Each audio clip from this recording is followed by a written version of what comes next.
Was from France. Did you watch the fight? Yeah. Not in direct, but I saw it this morning. That was a great fight. It was a great evening at the White I was House. very proud. Cyril. Thank you. Please. Bienvenue au président. I will say a few words in French. Je souhaitais d'abord accueillir et souhaiter la bienvenue au président Trump et merci d'être là un lendemain d'anniversaire et de célébration, et je remercie son équipe, les ministres et ambassadeurs et l'équipe la plus proche d'être là à ses côtés. C'est important qu'on puisse d'abord avoir ce G7 au lendemain d'un accord essentiel qui a été scellé avec l'Iran pour parler évidemment de nos grandes crises, l'Iran, l'Ukraine, nos guerres, leurs règlements, construire la paix et restaurer la prospérité, mais aussi voir les voies et moyens de coopérer entre nos économies, et c'est le but du G7, pour améliorer la prospérité, les éléments de coopération dans les différents domaines. Puis nous aurons l'occasion aussi de célébrer à la française les 250 ans d'indépendance, la France ayant été aux côtés des États-Unis d'Amérique, à Versailles dans 2 jours. I wanted to say, to commend President Trump for celebration yesterday and to welcome President Trump and his ministers and his team for being here in Evian for the G7. I think yesterday was signed a very important agreement, a peace deal with Iran. And it's a very important one because first it will fix the nuclear issue. First it will fix the nuclear issue. And it's a very important matter for peace for the whole world. And it will reopen Hormuz. It will provide peace in Lebanon. And so we are ready to take our fair share of the burden and be part of the commitment of the international community in order to support this deal. And we will discuss about that together and with colleagues later on. But it's a very important step towards peace, but as well for the global economy. We will have the occasion to discuss about the war in Ukraine in order to re-engage together and negotiate a good and solid peace and sustainable peace. And President Zelensky will be with us as well tomorrow. And obviously we will have the occasion to bring this G7 to speak about a series of issues from rare earths, critical minerals, trade, etc., where we have to build convergence amongst the G7 members.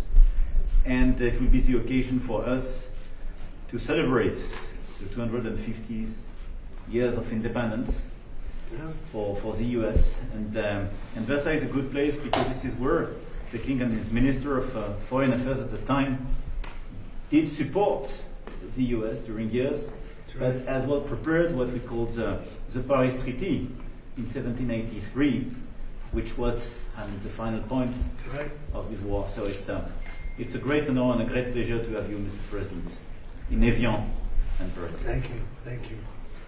So Emmanuel has been a special friend of mine. We've had a fantastic relationship. We've worked on many deals together. I'm very happy to say it's signed, the deal's all signed. And the Strait is already partially opened. As you know, they're doing a little hunting for a couple of mines that they've already found. But it's essentially, ships are starting to go out now. On Friday, it'll be completely opened. We got along very well with Iran. It's a different set of leaders. As you know, the first set is gone, the second set is gone. And we found the third set to be very smart, strong, very smart, but we ended up making a deal. I felt badly that we had to go back on the attack for 2 nights, and I thought a third, but we made it before that happened. But I think a lot of great things are going to happen in the Middle East right now, and very importantly, the oil is plummeting down, and the stock market is shooting up like a rocket today, like record kind of numbers. And the oil has taken its biggest plunge, and we're into the low numbers, not quite back yet, Kevin, to the extent, but we're getting close to the numbers we were before it all started. And the main thing is that Iran will not have a nuclear weapon.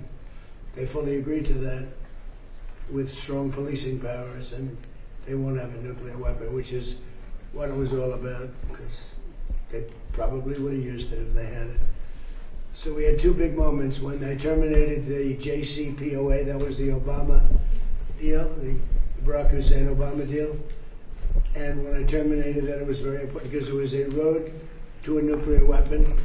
It was a horrible deal for the United States. It was a deal where billions of dollars was given to Iran. It was a deal where 1.7 billion in cash was put on a Boeing 757, I guess, right? But it was put on a big, beautiful Boeing 757. They needed a Boeing 747, to be honest with you, because there was a lot of cash. 1.7 billion was taken out of the banks and given to Iran. And on top of that, tens of billions of dollars was paid. So they tried to bribe them to make a deal, and that didn't work. It never works. And we've done a great job. And hopefully it's going to be a good relationship, and we're going to get along. And if we don't, we go back to where we started, but I don't think that's going to be necessary. The Iran deal that we made is going to bring a lot of success to the world, because the oil was really clogged up there for a while. He would call me on occasion and say, "Come on, please, let's go with the oil prices." But the oil is coming way down, so I'm very honored by it. I want to thank you for your help. You've always been a help. And it's an honor to be with you. We had a very good conversation yesterday with President Zelensky and President Putin. And I see maybe we can do something there. I really do. I think they're both open to it. So I'm going to, now that this is finished, we're going to be focusing on that, see if we can get that one done. 25,000 people a month are dying, mostly soldiers, and that shouldn't happen. But had two very good conversations yesterday. We'll be talking about it. And we had a really exciting, I think maybe one of the most incredible evenings in the history of the White House. We had an evening last night with the fighters, and I was very happy. I called last night, very late last night, to congratulate you, because in the heavyweight division, a French fighter won. I don't know, is that maybe more important than the World Cup? To some people it might be. To some people it might be. You have a good team in the World Cup, very good team, but you have good fighters too. And you're a great country, and it's an honor to be with you. Thank you very much. Hey, sir, are you going to try to attend the signing ceremony on Friday? Well, it depends. JD's coming in for it. He was originally going to do it. I'll probably be gone by then. We're having dinner in a day and a half, right? We're going to be staying quite late. So I may be involved, I may not. But JD was coming in for that specifically. Thank you. Mr. President, when will the text of the MOU be released? I think pretty soon. I would say, I mean, I want it to be released because it's a very powerful document. It's not like the Obama document, which was just a terrible document. This is a very powerful document, and I want it to be released, so probably pretty soon. I would say sometime after Friday, because the Strait opens completely. It's open now, but it opens completely. We'll have all the mines knocked out for the most part. We have a lot of lanes right now already. Mr. President. So I think sometime in the very near future, yeah.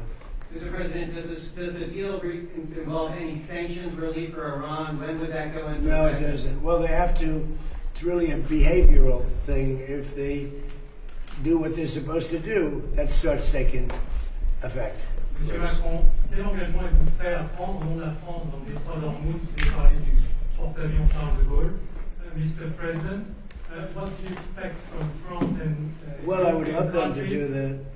I don't think we're going to need much help because we have an agreement where it's going to be open, and it's toll-free. We had a little argument on that. It's toll-free.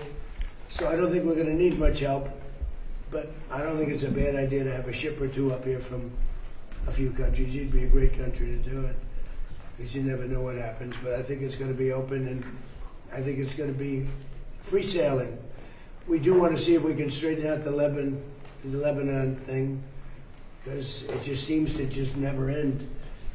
And that's a mini version of what we were doing, and it should not be tough. It should not be tough. So Hezbollah, we have to have a little talk with them.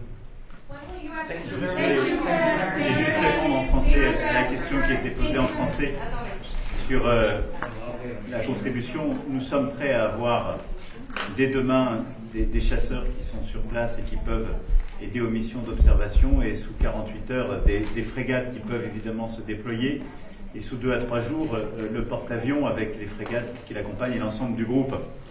Évidemment, tout ça suppose d'être souhaité et demandé par les États-Unis d'Amérique et l'Iran et Oman, c'est-à-dire les parties prenantes de l'accord et les deux parties, en particulier autour du détroit. Et nous avons agrégé avec les Britanniques une mission ad hoc où d'ores et déjà une vingtaine de pays ont donné leur contribution concrète et ce qu'ils étaient prêts à faire. Et nous sommes 4 à être présents dans la région. Donc voilà, c'est une offre, nous sommes à disposition. Ça montre le soutien de la communauté internationale, notre volonté de réouvrir ce détroit. Et comme l'a dit le président, peut-être que ça ne sera pas souhaité et peut-être que ce ne sera pas nécessaire, mais en tout cas, c'est une disposition qui marque notre volonté d'aider, de soutien et notre disponibilité. Et nous sommes prêts.